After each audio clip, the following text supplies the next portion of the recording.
Diesel ও কেরোসিনের দাম বাড়ানোর পর সম্প্রতি ধর্মঘটের ডাক দেয় ট্রাক কাভার্ড ভ্যান মালিক শ্রমিকরা। জ্বালানি তেলের বৃদ্ধি করা মূল্য প্রত্যাহার সহ ৩ দফা দাবিতে ৪ দিন ধরে চলে এই ধর্মঘট। তাদের এই ৩ দফার ভেতর ট্রাক ও ভ্যানের ভাড়া বাড়ানোর দাবি না থাকলেও পরে এক বৈঠকে স্বরাষ্ট্রমন্ত্রী আসাদুজ্জামান খান কামাল ভাড়া বৃদ্ধি করার প্রতিশ্রুতি দেন। এরপর ধর্মঘট প্রত্যাহার করে নেন মালিক শ্রমিকরা। তবে আনুষ্ঠানিকভাবে ভাড়া এখনও বৃদ্ধি করা না হলেও ট্রাক কাভার্ড ভ্যান ভাড়া নিয়ে চলছে নৈরাজ্য। গেল সোমবার ধর্মঘট প্রত্যাহারের পর থেকেই ট্রাক ও কাভার্ড ভ্যান ভাড়ায় বাড়তি টাকা গুনতে হচ্ছে ব্যবসায়ীদের। ভুক্তভোগীরা বলছেন, আনুষ্ঠানিকভাবে এখনও ভাড়া বাড়ানো না হলেও প্রতি টিপেই ২ থেকে ৩ হাজার টাকা বাড়তি নেওয়া হচ্ছে। এতে পণ্য পরিবহনে তাদের অসুবিধায় পড়তে হচ্ছে। যে ভাড়া ছিল ১৪,০০০, এই ভাড়া ১৫,০০০, ১৫,৫০০। আর বিক্রমপুরে আসছিল ৪০ টাকা বার বস্তা, উনি হয়েছে মনে করেন ৪৫। এরা তো মিথ্যা হতে বলছে, একটু বাড়ছে, ওই যে তেলের দাম বাড়ছে। ট্রাক ভাড়াটা আপনি ১০ টন মাল থাকলে আগে দিতাম ১০,০০০, আর এখন ১০ টন মাল হলে আমরা ১২,০০০, ১২,৫০০ টাকা ভাড়া লাগে, ২,৫০০, ২,০০০ টাকা প্রতি গাড়িতে বেড়ে গেছে। তবে ট্রাক কাভার্ড ভ্যান মালিক শ্রমিকরা বলছেন উল্টো কথা। তাদের দাবি, জ্বালানি তেলের দাম বাড়লেও তারা ভাড়া বাড়াননি, বরং বাড়তি ভাড়া দিয়ে জ্বালানি তেল ক্রয় ও অতিরিক্ত ফেরি ভাড়া দিয়ে পণ্য আনা নেওয়া করতে হচ্ছে।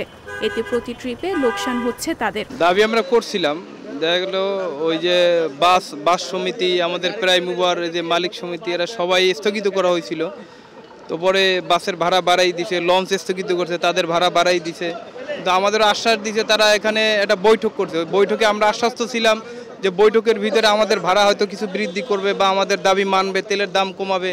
আসলে আমরা কিছুই পাইনি। আমার ওই মুরব্বী একজন কথা বলে গেছে যে ওই পাটা আর পুতা দিয়া যদি একটা কিছুরে ফেসে তবে সেটা গুঁড়া হয়ে যায়।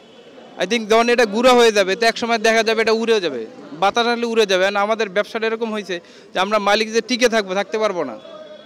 সরকারও ঠিক থাকবে, তেলের দামও ঠিক থাকবে, কিন্তু আমরা মালিকেরা মাঝখান থেকে ঘুরে যাবো। এটা হলো দেশের অবস্থা। আমরা পার্টির দ্বারা জিম্বি, পার্টি আমাদের দ্বারা জিম্বি না। আমি যদি কে যে ভাই আগে তো ৫,০০০ দিন, আজকে ৬,০০০ দিন, ভাই আপনি দিলে দেন, না দিলে নাই, আরো গ্রুপ খারাপ রয়েছে।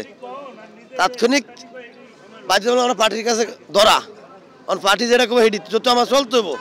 আজ থেকে ৭ দিন আগেও আসছি ৯,০০০ টাকা ভাড়া, সেই ৭ দিন পরেও আসছি ৯,০০০ টাকা ভাড়া, গেছি ৭ দিন আগে ৬,০০০ টাকা ভাড়া, আজকেও যাচ্ছি সেই ৬,০০০ টাকা ভাড়া।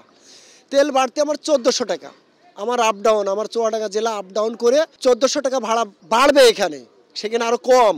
এবার ভাড়া, ফেরি ভাড়া বেশি, রাস্তায় খরচ বেশি, নিজেদের খাওয়া বেশি, সব জায়গায় বেশি। তাহলে আমাদের কম হলো কোন জায়গায়, বেশি হলো কোন জায়গায়?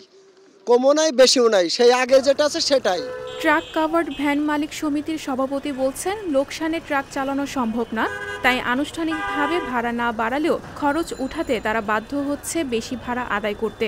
বাংলাদেশ স্বাধীন হওয়ার পর থেকে দেখতেছি সবসময় বাসের যদি তেলের দাম বাড়ানো হয় তো বাসওয়ালারা বাড়াইয়ে দেয় গভর্নমেন্ট, আর লঞ্চওয়ালারা তেমনই লঞ্চওয়ালাগুলো যাতে সমঝোতা হয়।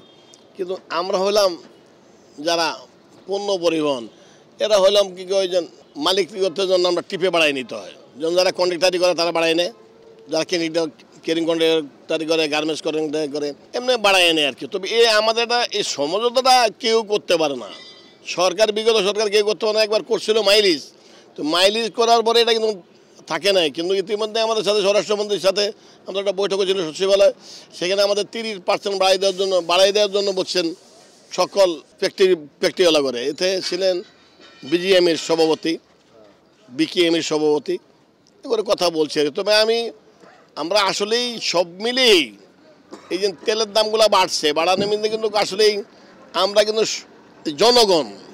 জনগণে কিন্তু সব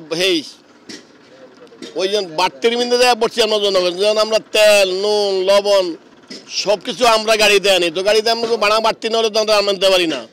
তো এইসব খেসারত দেওয়া লাগে খালি জনগণেরই।